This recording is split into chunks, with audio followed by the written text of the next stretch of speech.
Yeah, and it's like, you know that Drake song when he's like, how are you supposed to find the one where everyone will come with you? And it's like, I don't know which side of the spectrum that I'm on. I don't know if I'm really rated as a 10, far as how I'm viewed in as society goes. But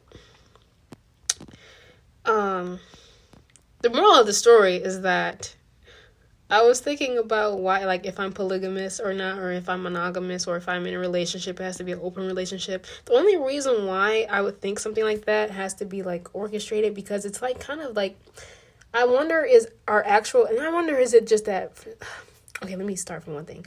For one, um, are people really meant to be in relationships, or are they meant to really be polygamous?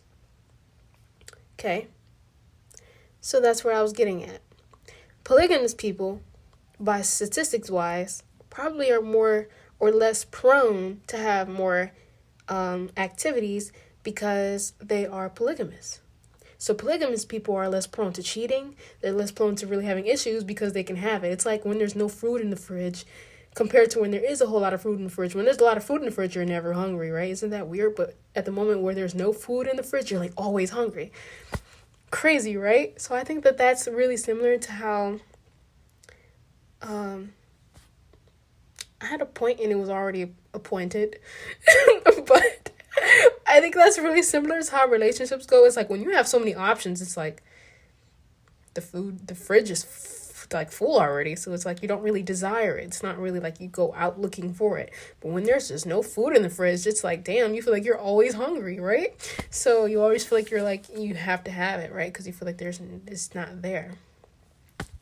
But that's what, like, I was really thinking, like, people are probably meant to be polygamous versus monogamous, because polygamy is in the law of scarcity compared to having. You want to be on the spectrum of the vibration of have. You want to feel like you already have, because when you feel like you already have, then you know, well, essentially, when you focus on what you have, you can create more. You will attract more because you're focusing on what's present in the moment of what you really already have, right? So it's like, okay, if you only have a little bit to work with in the fridge, right? It depends on how you see what is no food, right? Because there could be actual food, but compared to how your brain signals, like, no, you don't think a peanut butter and jelly sandwich is food. So you're like, no, there's no food, right? But anyways, so that moral of the story is I think that beings are naturally supposed to be polygamous, because essentially too you have like your, I think that like with the on the spiritual aspect, because in the spiritual plane it's kind of difficult because we're in these physical bodies, and then it's like we're spiritual beings at the same time having like simultaneous reality, so it's